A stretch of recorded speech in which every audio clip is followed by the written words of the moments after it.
ગાયનો વાછડો મરી ગયો તો લોકો મેણો મારે. એમની મોટી ભાભીને જોઈએ છે તારો રામદેવજી મહારાજ મોટો પીર થઈ ગયો છે, તો આ વાછડો ઉઠીને ગાયને ધાવશે તો અમે માનીએ કે રામદેવજી તારો હાથ. તારે સાહેબા બેન મેણા ન ખમી શકી. અત્યારે તો આપણા બેન દીકરીઓ તો બધા હારા છો, તમે બધા ઓફળવા આવ્યા છો, તમને બધાને વંદન છે. તમે તો વ્રત કરો છો, કથા કરો છો, અપાહ કરો છો, વહેલા ઉઠીને વાળી વાળી ડૂપાળો અંધારાનું બીજાને કરો અમુક કરો.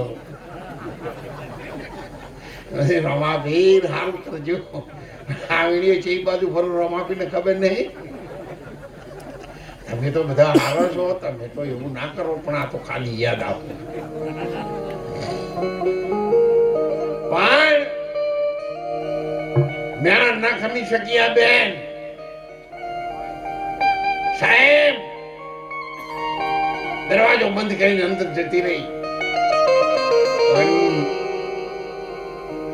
વગાડજો, અવાજ આપજો. રે પાણીની બાઈને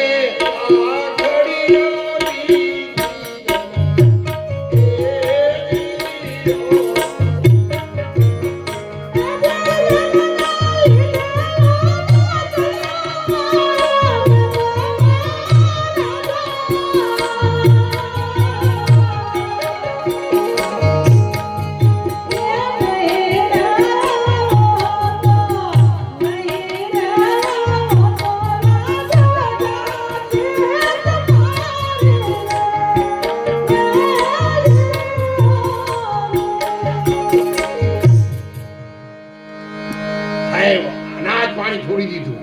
અને આપણો તો અપા કરીએ તો સવારે ચા પીએ, દૂધ પીએ, કોફી પીએ, હરતે ફરતે એકાદ બે ડઝન કેળા ઉઠાવીએ.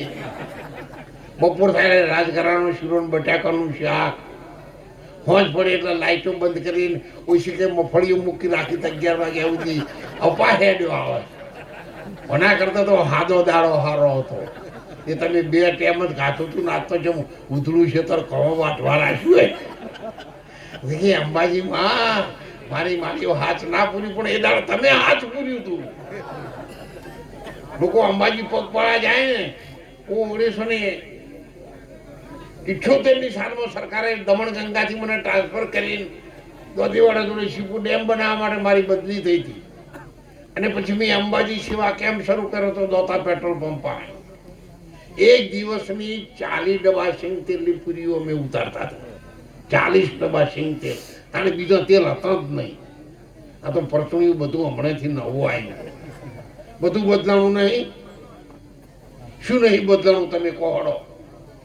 પેલા તમે જમવા બેઠા ને દાખલો ખાલી આપો. જવા મર્દ જેવા જવાન છોકરાઓ હોય સાહેબ, થાળીઓ લઈને આવો. 300 થાળીઓ પીરસી ચોથી ઉભા ના થાય. 3 વીઘાના 5 વીઘાના ક્ષેત્રની પાળી નાખે ને પાવડેથી, પેલા જેઠા જાય તો સુધી ઉભો ના થાય. અને પીરસણી આવો એટલે શાંતિથી લાઈનસર લોકો બેઠેલા હોય અને શાંતિથી ખાવાવાળા શાંતિ દાળ આવે, ભાત આવે, લાડવા આવે, એ લાપસી આવે, કોડ આવે, ઘી આવે, એ શાંતિથી જમવાવાળા બેહી રહ્યા હોય.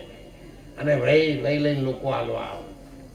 ભગવાનની દયા થઈ, મારો ઘણી રાજી થઈ ગયા રામદેવજી મહારાજ. સમય બદલાણો.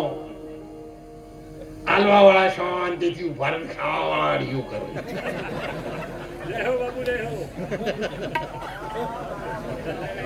બોલો, 40 વર્ષથી ઉપર વાળાને નહીં જોયું.